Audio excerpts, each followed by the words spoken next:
नमस्कार नहीं welcome you world affair. जहाँ प्रशांत धवन। नाउ भारत की जीडीपी ग्रोथ रेट नंबर सामने आ चुके हैं और इंडिया ने क्वार्टरली बेसिस पर ग्रोथ करी है 13.5% की, जो बहुत इंप्रेसिव है अगर आप दुनिया के बाकी कंट्रीज से कंपेयर करो। यहाँ पे आप देख पाओगे इंडिया आज भी दुनिया की फास्टेस्ट ग्रोइंग इकोनॉमी है विद 13.5% ग्रोथ, मगर ये पूरे साल की ग्रोथ नहीं है। यहां पर हम बात कर रहे हैं फर्स्ट क्वार्टर की, तो इसका मतलब ये है कि हम अप्रैल मई जून ये जो 3 महीने हैं इनकी बात कर रहे हैं। इस समय में इंडिया की जीडीपी 13.5% ग्रो करी है क्वार्टरली बेसिस पर। मगर अपने आप में इस ग्रोथ को अगर हम देखें दुनिया की बाकी कंट्री से कंपेयर करके, तो फ्रांस की जीडीपी ग्रोथ रेट थी क्वार्टरली बेसिस पर सिर्फ 0.5%, यूके की थी 0.1%, एक्चुअली -0.1%। यूके ग्रो नहीं किया है, इनकी इकोनॉमी आज भी कोविड का इंपैक्ट फेस कर रही है। उसके अलावा यूएसए, आपको याद होगा रीसेंट जीडीपी नंबर्स के हिसाब से इनकी इकोनॉमी कॉन्ट्रैक्ट करी है, मतलब कि सिकुड़ गई है इनकी इकोनॉमी बाय 0.6%। एक्चुअली यूएसए में तो अब डिबेट हो रहा है कि क्या यूएस अब रिसेशन में आ चुका है या अभी भी सिचुएशन नॉर्मल है। फिर चाइना का आपने देखा होगा सिर्फ 0.4% की ग्रोथ दिखी है, अभी भी चाइना कोविड के इंपैक्ट से कंप्लीटली उभर नहीं पाया। अब यहाँ पे आपका क्वेश्चन आएगा कि अपने आप पे जीडीपी नंबर्स अगर इंडिया के कंपेयर करो आप with the rest of the world, चाहे यूके हो, जो भी मेजर इकोनॉमीज हो, हम काफी अच्छा कर रहे हैं, बट इसको आज भी हमारे देश में हम डिसअपॉइंटिंग क्यों कह रहे हैं? Why is 13.5% still disappointing? Reason मैं आपको ये बता रहा हूं, एक्सपेक्टेशंस बहुत हाई है। RBI, reserve bank of India ने खुद कहा था कि हो सकता है कि पहले क्वार्टर में हमारी टोटल ग्रोथ रेट 16% के भी ऊपर जाए। आरबीआई तो खैर काफी ऑप्टिमिस्टिक था। और जगह आप अगर देखो, फॉर एग्जांपल यूएस मीडिया कह रहा था कि मोस्ट प्रोबेबली इंडिया ग्रो करेगा 15% के आसपास पर। ब्लूमबर्ग ने एग्जैक्ट फिगर कोट करी थी कि 15.3% इंडिया ग्रोथ करेगा। इनकी एस्टिमेट्स के हिसाब से जो प्रिडिक्शन करी गई थी उसके हिसाब से इंडिया की जीडीपी ग्रोथ रेट उतनी इंप्रेसिव तरीके से ग्रो नहीं करी गई है। इसलिए कहा जा रहा है कि हमको और बहुत कुछ करने की आवश्यकता है ताकि इकोनॉमी और तेजी से आगे बढ़े ना। इस वीडियो में मैं आपको बताऊंगा कि 13.5% ग्रोथ रेट ये अभी भी इंडिया में कम क्यों लग रही है, इसके और क्या क्या रीजंस है, बहुत कुछ आपको जानने को मिलेगा। मगर आगे बढ़ने से पहले आपसे एक क्वेश्चन पूछूंगा। क्वेश्चन यहाँ पर यह है कि जिन जीडीपी नंबर्स की हम बात कर रहे हैं यहाँ पर, ये जो 13.5% की, ये किसने रिलीज किए थे रिसेंटली? ये है यहाँ पे आपकी option, world bank, IMF, NSO या फिर none of the above. Comment section में करो उत्तर, सही आंसर मैं आपको दूंगा वीडियो के अंत में। ना पिछले साल आप अगर जाओ फाइनेंशियल ईयर 21-22 के आसपास, तो आपको याद होगा कि पहले क्वार्टर में हमारी जीडीपी ग्रोथ रेट आई थी 3 महीने की 20% के भी ऊपर। उसके कंपैरिजन में अब हमारी जो 3 महीने की ग्रोथ रेट है क्वार्टर टू क्वार्टर बेसिस, ये 13.5% है। इसका मतलब ये है कि इस पूरे साल में ना हमारी ग्रोथ रेट अब रहने वाली है 7 से लेकर 7.5%। जी हाँ, इंडिया मोस्ट प्रोबेबली 7.5% पूरे फाइनेंशियल ईयर में ग्रो करने वाला है, जो अपने आप में बुरा नहीं है। मगर अगेन दुनिया को इंडिया से उम्मीदें बहुत ज्यादा है। मूडीज जो यूएसए की क्रेडिट रेटिंग एजेंसी है, इन्होंने ये कहा था कि इंडिया मोस्ट प्रोबेबली ग्रो करेगा 8.8% पे, मगर अब जो रीसेंट डेटा आया ना ये 13% वाला, ये देखकर इन लोगों ने भी जो पूरे साल के एस्टिमेट्स हैं इंडिया की जीडीपी के, ये कट कर दिए और ये कहा है कि नहीं जी, पूरे साल में इंडिया की जीडीपी 7.7% के आसपास ग्रो करेगी, जो काफी नहीं है।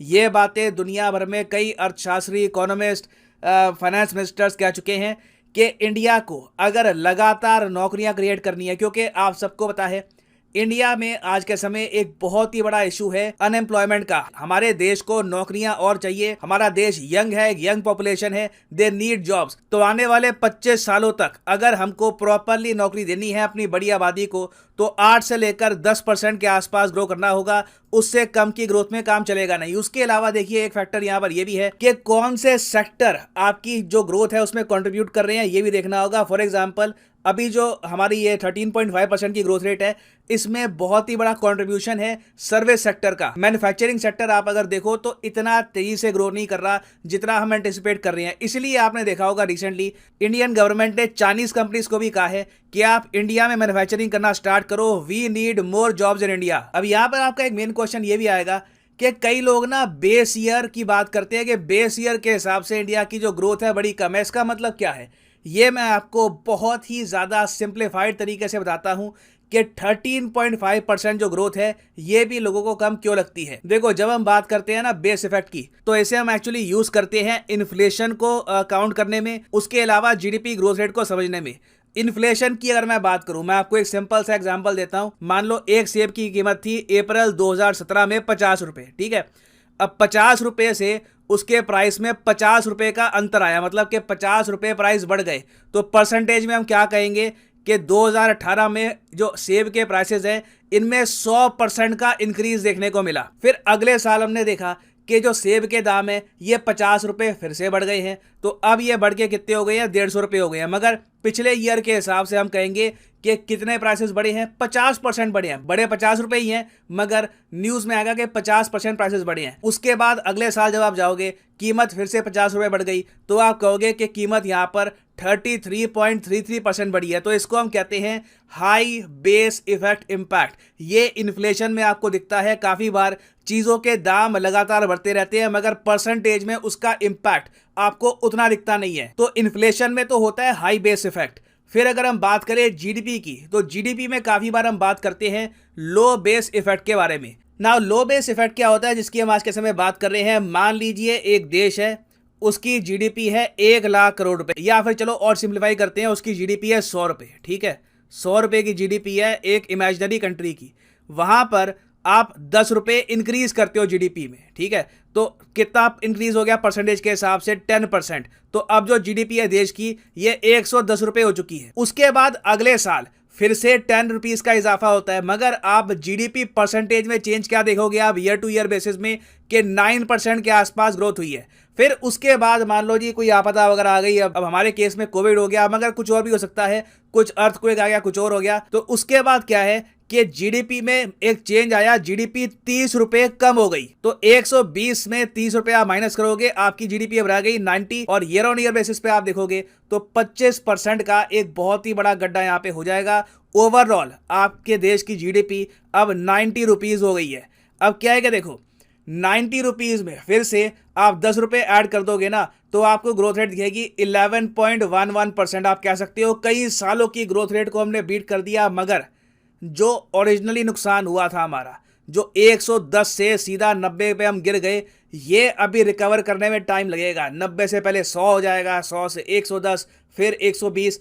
तो जो ये लो बेस इफेक्ट वाली बात है, अभी आप यहाँ पे कहोगे इंडिया के कंटेक्स्ट में कि कोविड 2020 में हमने देख लिया, ठीक है, 2020-21 में हमने देख लिया। आज भी हम लो बेस इफेक्ट की बात क्यों करते हैं कि जो 13% ग्रोथ रेट दिख रही है ना, इसमें लो बेस इफेक्ट का इंपैक्ट है। तो इसका रीजन यही है कि जो बहुत बड़ा गड्ढा बना था 2022-21 में ना, ये वाला गड्ढा, इसको अभी पूरा करने में कुछ साल लगेंगे।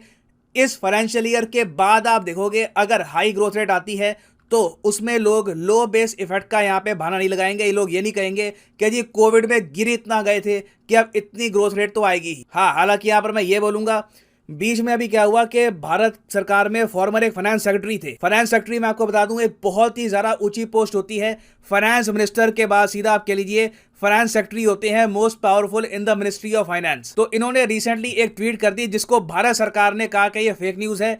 इन्होंने कह दिया कि इनकी कैलकुलेशन के हिसाब से ना, इंडिया की 3 साल की आप अगर ग्रोथ रेट देखोगे तो ये आपको 3% के आसपास दिखेगी। अब हालांकि यहाँ पे सरकार ने ये कहा है कि इन्होंने एक जगह जो फिगर है ये थोड़ी गलत ले ली है। जो जीडीपी इन Q1 है ये अब 36,85,000 करोड़ रुपीस हो चुकी है। ये एक्चुअल नंबर है, इन्होंने रियल नंबर कम दिखाया है, तो इससे ऑटोमेटिकली ग्रोथ आपको कम दिखेगी। तो ये थोड़ा सा विवाद चला था। मगर देखिए हमको यहाँ पर एक चीज ये भी नोटिस करनी पड़ेगी कि सरकार को ना कैसे भी करके इन्फ्लेशन भी मैनेज करनी है। इन्फ्लेशन के हिसाब से आप अगर इंडिया को देखो तो हम बहुत अच्छा कर रहे हैं इवन आफ्टर कोविड। अगर आप रीसेंट डेटा देखो तो इन्फ्लेशन रेट इंडिया में ना 7% के आसपास झूलता रहता है। बाकी देशों में आप अगर देखोगे तो ये फोर्ब्स का आपको आर्टिकल दिखा रहा हूं मैं, यूएसए में इन्फ्लेशन 8.5% है, ठीक है। उसके अलावा यूके में इन्फ्लेशन आप अगर देखो तो 10.1% के आसपास पहुंच चुकी है।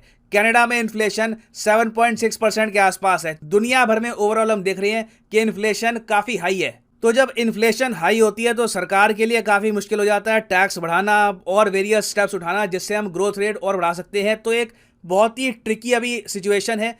और मेरे हिसाब से देखो, मैं यहाँ पर हमेशा की तरह आपको ये कहूँगा, इंडिया में ना हम लोग न्यूज़ को ऐसे देखते हैं कि क्या ये सरकार को नेगेटिव तरीके से दिखाती है या फिर दिखाती है पॉजिटिव तरीके से। मैं आपको ये कहता हूँ कि जो न्यूज़ है, जो डेटा है, उसको रियलिटी के हिसाब से देखो, किसी बायस के साथ आप डेटा को एनालाइज मत करो। तो अगर हम बहुत ही न्यूट्रल पर्सपेक्टिव से देखें तो इंडिया की जो ये परफॉर्मेंस है 13.5% की, देखने में ठीक है, मगर इसमें बहुत ज़्यादा इंप्रूवमेंट की गुंजाइश है अभी। और इंडिया का असली टेस्ट मैं आपको कहूँगा कि अगले साल से स्टार्ट होगा, जब लो बेस ईयर इम्पैक्ट बिल्कुल खत्म हो जाएगा और फिर दुनिया ऑब्जर्व करेगी कि क्या इंडिया रिकॉर्ड तोड़ ग्रोथ रजिस्टर कर पाएगा या फिर नहीं। नाउ फाइनली वापस आते हैं अपने क्वेश्चन की तरफ कि जो रीसेंट जीडीपी नंबर जिनकी हम बात कर रहे थे अभी, ये 13.5%, ये किसने किया है रिलीज? तो सही उत्तर यहाँ पे है NSO, नेशनल स्टैटिस्टिकल ऑफिस। यहाँ पर आप देख पाओगे ये यहाँ पे लिखा हुआ है according to the data released by NSO। याद रखिएगा, बहुत ही इंपॉर्टेंट है एग्जाम पर्सपेक्टिव से।